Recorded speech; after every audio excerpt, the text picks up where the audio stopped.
Olá, minha gente, sejam muito bem-vindas, muito bem-vindos à nossa segunda parte de políticas públicas. Na primeira parte, a gente falou sobre diversos assuntos, como as dimensões de polity, ou seja, dimensão institucional, politics, a dimensão processual e policy, a dimensão material. E ali, na dimensão material que estão as políticas públicas, falamos sobre as diferenças entre governabilidade e governança. A governabilidade é a legitimidade que o governante tem para implementar as políticas públicas. A legitimidade tanto na sociedade quanto nos outros poderes que compartilham a execução, a criação e o julgamento da coisa pública. Sendo que a governança já é, sim, a capacidade financeira, gerencial e técnica de implementar essas políticas públicas.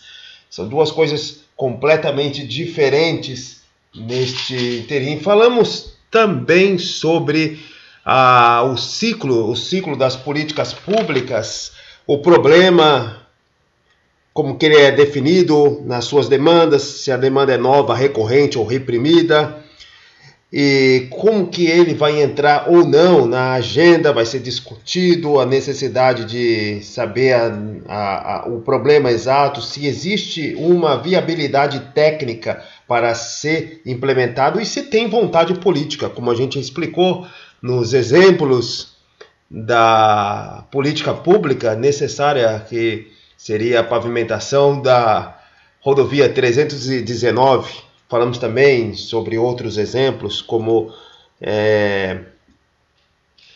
as comunidades de palafitas e diversos outros.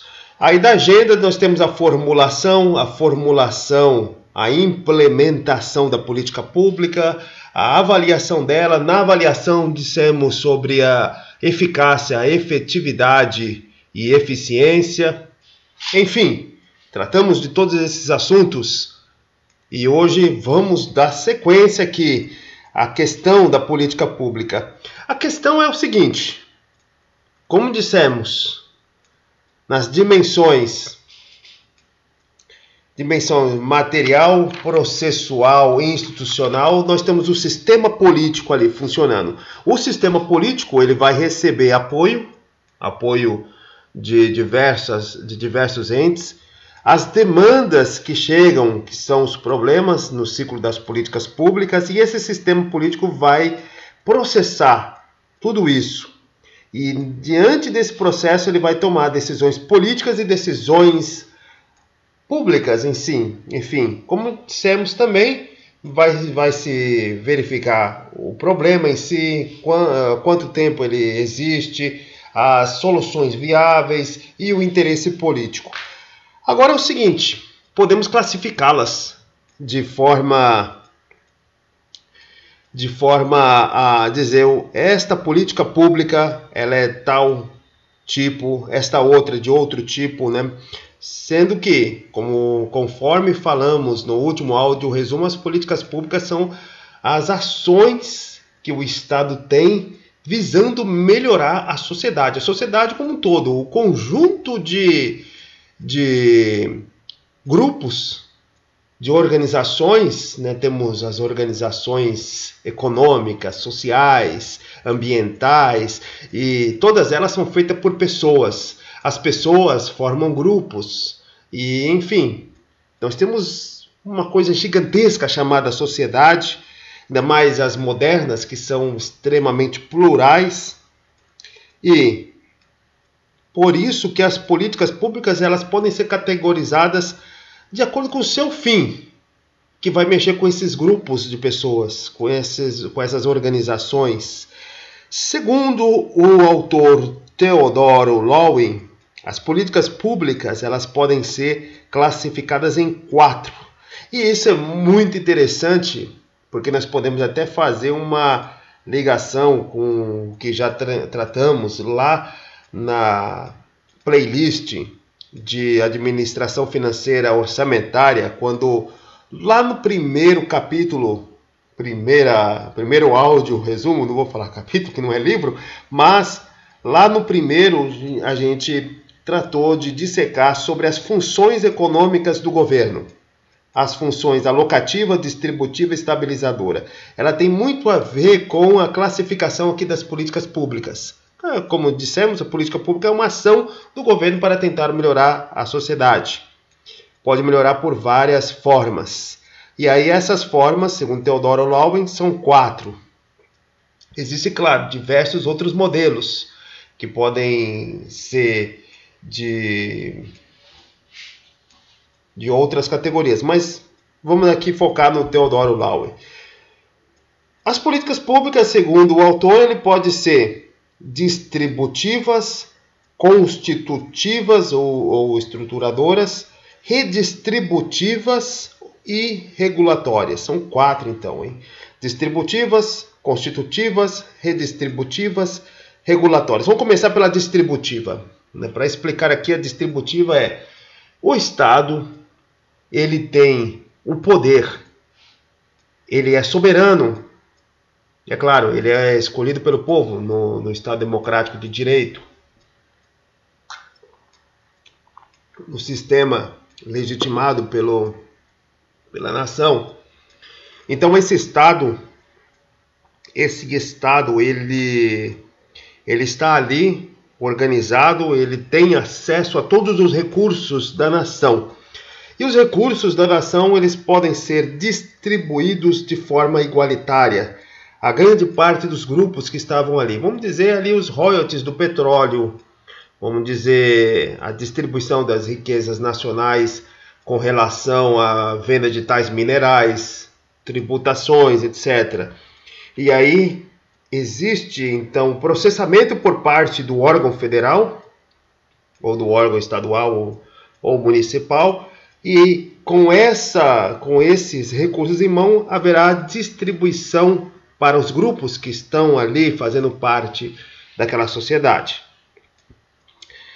Esse tipo de política pública, ou seja, políticas distributivas, elas têm um baixo grau de conflito, porque os grupos, eles em geral vão receber de forma igualitária ou proporcional, sem ter muitas formas de conflitos entre eles, né? Não vai ficar nenhum grupo sem, existirá o mais justo possível a distribuição daquele recurso, né? Os benefícios são então são distribuídos de forma o mais igualitária possível para se fazer justiça social, e os custos são também distribuídos, os custos necessários para realizar essa distribuição. Então, essas políticas distributivas, elas têm pouco grau de conflito entre os grupos que fazem parte da sociedade. Agora, do lado contrário, as políticas redistributivas, essas sim possuem um grau de conflito gigante, né? Pela própria semântica da palavra redistribuição, podemos ter a ideia de que alguém vai sair perdendo. Alguém que está por cima, que tem os recursos já existiu uma prévia distribuição.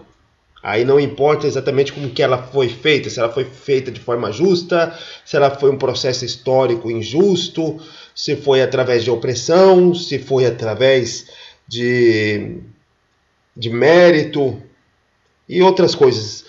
Mas existe já uma distribuição desigual, uma distribuição que é vista de forma injusta, e existe essa visão já legitimada na sociedade e nos poderes que vão realizar política pública de redistribuição.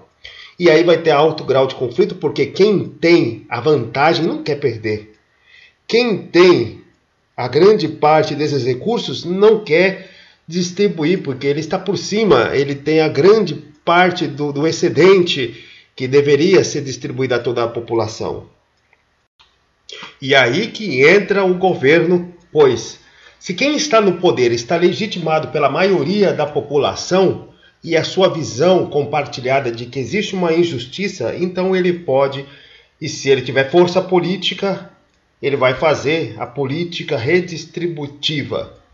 E vai sim gerar grau de conflito, pois aqueles que têm a grande parte dos recursos vão fazer todos os tipos de manobras para impedir que eles percam os recursos aos quais eles têm grande parte do monopólio.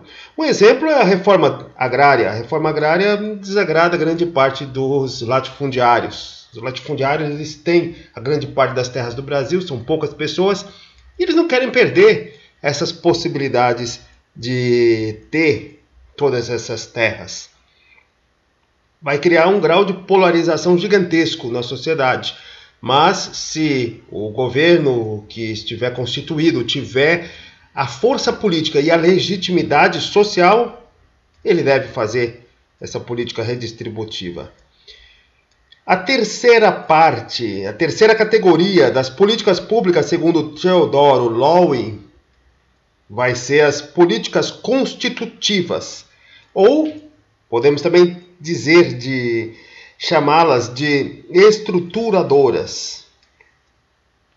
Essas, por si, elas são formas de estruturar o sistema político, o sistema administrativo, federal, estadual, municipal ou distrital do Distrito Federal.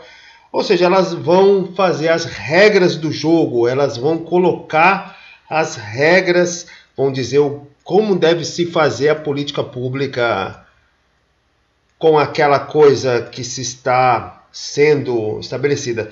Um grande exemplo é a Lei de Responsabilidade Fiscal, em 2000, ela é uma política constitutiva à medida que, quando ela foi colocada, ela estipulou regras para que se tenha limites dos gastos públicos, para que indefinitivamente não se faça o que sempre se faz, pois é a tendência do sistema político que gaste mais do que se arrecade. Essa é a tendência, porque é necessário agradar o eleitor. Gastar muito mais do que se arrecada vai garantir a continuidade de certos políticos no poder. Só que, ao longo prazo, a médio e longo prazo, isso é uma bomba econômica que destrói toda a credibilidade e a capacidade do governo conseguir financiamento para realizar os seus gastos públicos. Daí que a Lei de Responsabilidade Fiscal no ano 2000, ela foi uma política constitutiva, pois impôs regras que estabilizou o orçamento público, tanto os municipais, estaduais e o federal. Ele estabilizou criando as condições econômicas das quais a gente desfruta hoje, pois se não fosse a Lei de Responsabilidade Fiscal e, claro, outras reformas ali no governo do Fernando Henrique Cardoso, provavelmente hoje estaríamos nas mesmas condições da Argentina.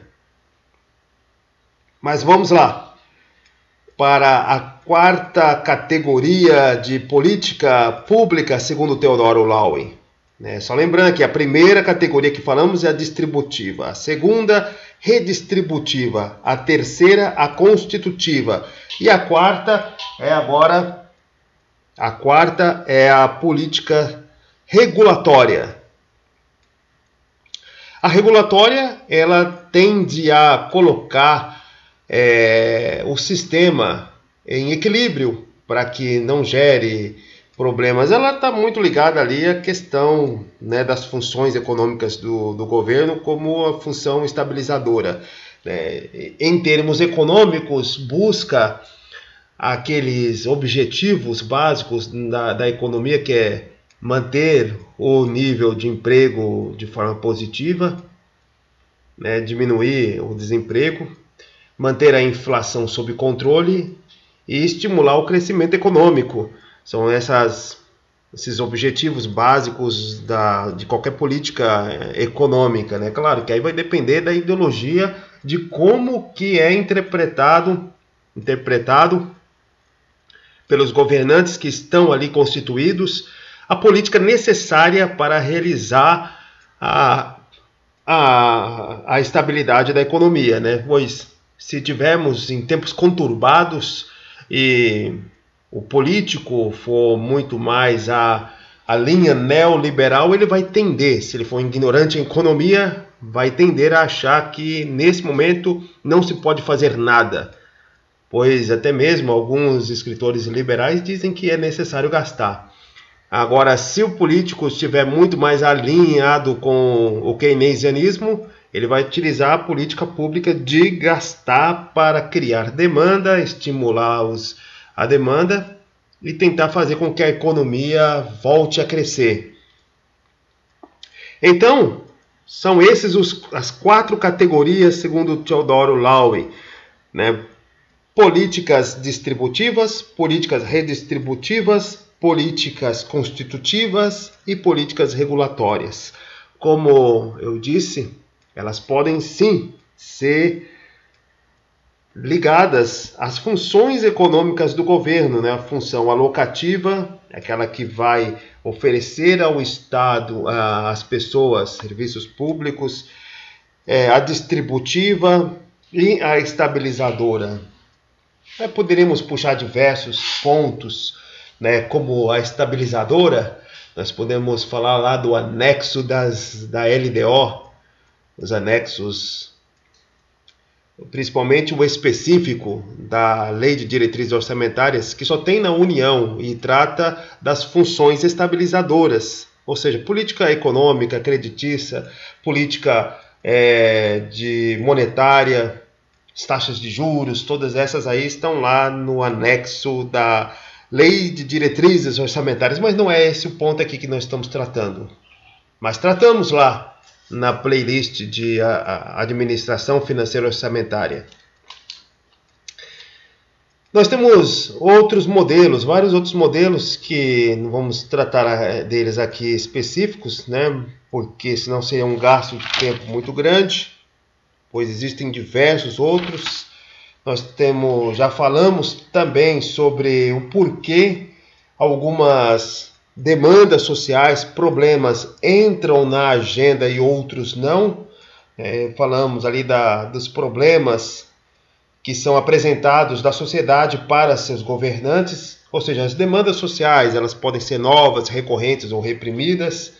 A necessidade de estudar uma solução que tenha viabilidade técnica, viabilidade social, ambiental. Hoje é necessário ter essa viabilidade ambiental. E o interesse político, que é a conversão em votos e, provavelmente, aquele político que vai comprar essa ideia, ele quer, em troca, a sua permanência na próxima legislatura, que ele seja reeleito, que aquilo vai trazer votos. Se aquilo não trazer votos, então não há muito o que fazer, segundo o nosso sistema político. Mas então vamos dando sequência aqui às questões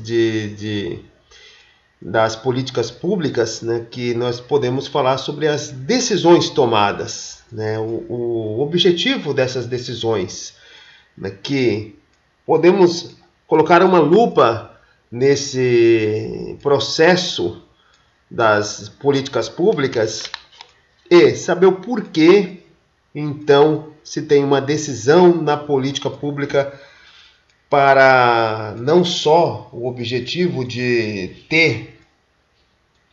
ter a reeleição, mas tem diversas outras formas, né, de falarmos da decisão, né? Colocando uma lupa nessas decisões, elas podem ser classificadas como programada, não programada, estratégicas, táticas, operacionais. Elas têm que ter racionalidade, elas podem ser individuais ou coletivas. O ideal é que sejam coletivas, porque são políticas públicas. Se pensarmos na democracia participativa que tenta se implantar no Brasil, nós estamos falando de coletividade, necessidade da população participar do processo, de ter novas ideias. E a concentração de decisões, que elas podem ser delegadas, compartilhadas, autocráticas, ou seja, todas as decisões em direção a uma política pública, elas têm essas características. Podem ser programadas, ou seja, depois de um estudo exaustivo sobre o problema, ela vai tentar saber com que com o quê? Quais os recursos humanos, logísticos, financeiros, técnicos para se debelar aquele problema. E aí nós já estamos falando da agenda e da formulação. Né? Por isso que ela pode ser programada ou pode não ser programada.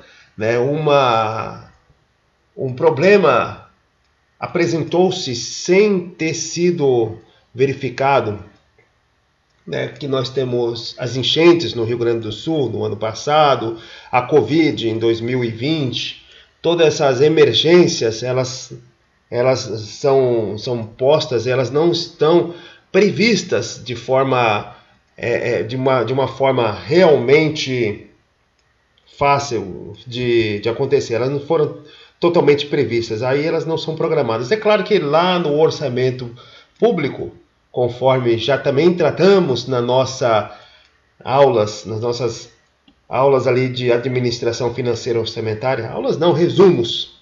Nesses resumos, falamos lá dos créditos adicionais. Temos os 3 tipos lá, os créditos suplementares, que esses já estão programados, né? Mas temos os créditos extraordinários e os especiais. Especiais e extraordinários, esses foram de decisões não programadas, porque aconteceram de súbito e não estavam ali na lei orçamentária anual. As decisões estratégicas, uma implementação na estrutura,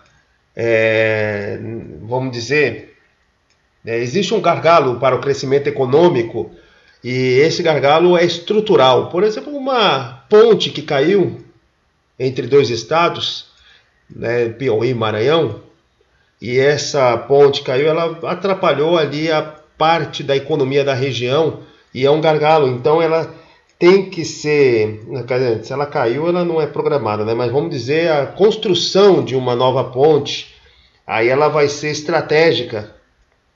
Ela pode ser tática, operacional, dependendo do tamanho do seu impacto na economia.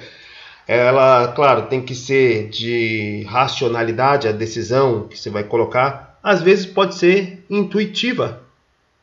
A política pública, ela pode não ter um parâmetro científico, de um estudo que foi preparado, mas precisa de uma urgência. Ela não é programada. E aí o gestor público ele vai ter que utilizar a intuição dele.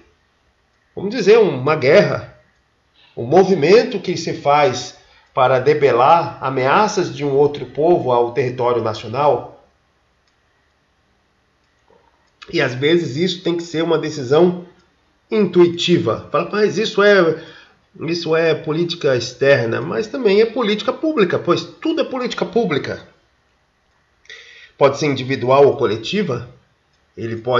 O gestor público, chamar todos os seus ministros, ou, a âmbito de Estado, os seus secretários, e coletivamente tirarem ali uma decisão, ou então, dependendo da urgência, ser individual. O presidente da República, o governador do Estado, ele quer que seja deste jeito, desta forma. E ele tem total direção e total legitimidade para chegar em qualquer ministro e dizer: é assim que eu quero que faça.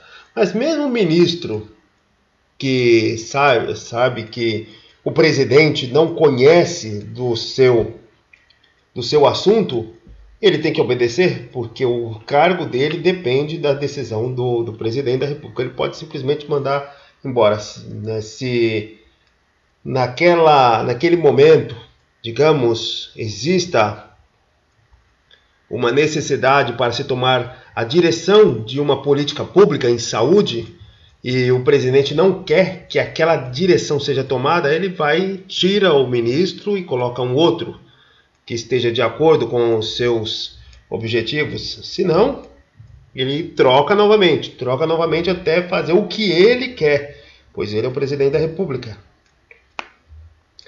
As concentrações das decisões podem ser autocráticas, concentradas no líder. Ele pode ser compartilhadas, pode ser delegadas. É claro que aí vamos entrar na gestão pública, aquela questão da liderança, dos tipos de liderança, mas enfim, vai depender muito. Então nós podemos olhar as decisões que estão relacionadas à política pública por todos estes viés, por todas essas formas. E muitas dessas decisões, elas podem ser feitas através de ferramentas. Existem diversas ferramentas para se falar dessas decisões, né? Duas principais podemos citar aqui, que é o Ishikawa, que é a espinha de peixe, né? Quem estuda aí administração com certeza vai saber de Ishikawa, né? Que várias causas vão desembocar em um efeito. É a questão da causa e o efeito, né? As espinhas, todas aquelas naquele desenho que pode ser imaginado de um peixe, a cabeça é o efeito e as espinhas são as várias causas, né? Geralmente, quando falamos de macroeconomia, macropolítica e desses assuntos, nós temos que falar que os efeitos gerais, elas são causados pelas várias causas, né? As 6 formas de causas, que é a mão de obra, o maquinário, o meio ambiente, a matéria-prima, as medidas e os métodos. Vamos lá, olha só. As políticas públicas econômicas, políticas públicas sociais e de diversos outros espectros, as constitutivas, falamos ali de Theodore Lowe, podemos falar as distributivas, as redistributivas, constitutivas e as reguladoras. Em qualquer das suas análises vão tocar em uma dessas causas: mão de obra, maquinário, meio ambiente, matéria-prima, medidas e métodos. Às vezes não vão tocar em todas. Às vezes aquela política pública, ela só vai tocar no meio ambiente. Não vai ter máquina, não vai ter mão de obra, não vai ter matéria-prima, medida e nem método. Às vezes, a política pública vai falar apenas do método, como as políticas públicas constitutivas, ao exemplo ali da Lei de Responsabilidade Fiscal, é do método. O método de como fazer o uso do orçamento público, quais são os limites que se tem. Então, nós temos também isso aí. As políticas distributivas, elas vão falar talvez da questão da matéria-prima, como que os royalties do petróleo serão distribuídos. Enfim, você vai decorar aí novamente, ó, mão de obra, máquina, meio ambiente, matéria-prima, medida e método. São essas as causas que podem fazer com que tenhamos os efeitos esperados para a política pública. Então, faz-se a política pública, busca-se um alvo, ou seja, uma consequência, um efeito, e aí a gente vai mexer em algumas ou em todas as causas: mão de obra, máquina, meio ambiente, matéria-prima, método e medida. Vamos tratar disso aí, né? Temos também a outra ferramenta, a do Pareto. Não confundir aí com o ótimo do Pareto na economia, na microeconomia, quando fala no equilíbrio entre um pequeno sistema econômico. Mas o Pareto também ele fala dessa análise das causas, dos problemas que nós temos diante para realizar uma política pública, das demandas sociais. Pareto ele vai dizer que 20% das causas respondem por 80% dos efeitos. Se você tem um problema ali a ser resolvido, você pode ter certeza, segundo Pareto, que 80% do seu problema é causado por apenas 20% das causas. Então você tem que atacar 20% daquelas causas. 20%, segundo Pareto. Então é a regra do 80-20.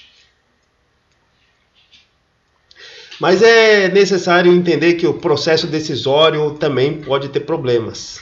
Vários problemas que os decisores, mesmo assessorados, eles podem ter problemas, como a chamada ancoragem, que é a tendência que a mente tem de considerar que as informações preliminares são as mais importantes.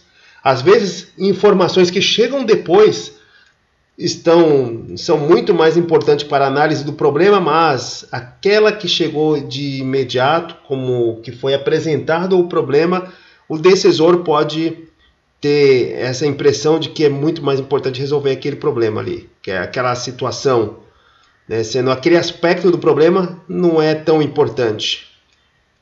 Ele não está entre os 20% da causa, aquele primeiro aspecto, mas pela impressão como que o problema foi apresentado ao decisor, ele pode achar que é aquela questão que tem que ser resolvida. E aí isso se chama problema de ancoragem, a ancoragem da informação preliminar. Nós temos o status quo também, outro problema, que é a tendência da mente humana de tomar decisões para manter o status quo, né? É mais ou menos apresentado ao problema ao gestor e o gestor diz, não, mas está indo tudo bem, vamos manter isso aí. Existe essa tendência da mente humana de manter o status quo, mesmo que o problema não esteja afetando, mas sabe-se que futuramente ele vai se desdobrar e afetar o grupo, a equipe, ou a própria organização, ou a sociedade, se estivermos falando a nível estadual, a nível municipal ou mesmo federal. Temos o custo afundado, onde tomar decisões que anteriormente foi implementada, mas que não deram resultado até o momento, né? O custo afundado é o seguinte, a pessoa, o gestor, ele vai tomando decisão para resolver o problema. Toma uma decisão, toma 2, 3, 4, 5, 6. E o problema não se transforma nem para ficar maior e nem para se tornar menor. E ele ainda acha que mantendo as suas decisões, um dia o problema vai ser resolvido. Mas a que custo? Será se é necessário mudar as decisões? Mas tem-se a ideia de que se continuar com aquela decisão um dia vai acabar, mas às vezes não, é uma ilusão. É a ilusão do custo afundado. Nós temos também o problema da confirmação da evidência. O decisor ele busca informações somente que confirmam as suas convicções. Isso é o que mais comum acontece nas redes sociais, né? Os logaritmos, eles prendem a pessoa nos seus próprios desejos. E a visão de mundo que as pessoas possuem ali na rede social é aquela que já está com viés dela própria, sem ela saber. Ela às vezes acha que a Terra é plana, e obviamente para que ela continue olhando o celular e não perca os anúncios que estão ali, o logaritmo vai passando só questões que dizem que a Terra é plana, que o tal político dele é honesto, e aí ele vai ter o viés. E é a mesma coisa que acontece com o gestor. O gestor é uma pessoa humana e ele vai acabar vendo os problemas pelo prisma da vontade e das decisões dele. Mas enfim, é isso que nós temos por hoje. Muito obrigado por quem escutou até aqui. Se inscrevam no canal e até o próximo áudio resumo.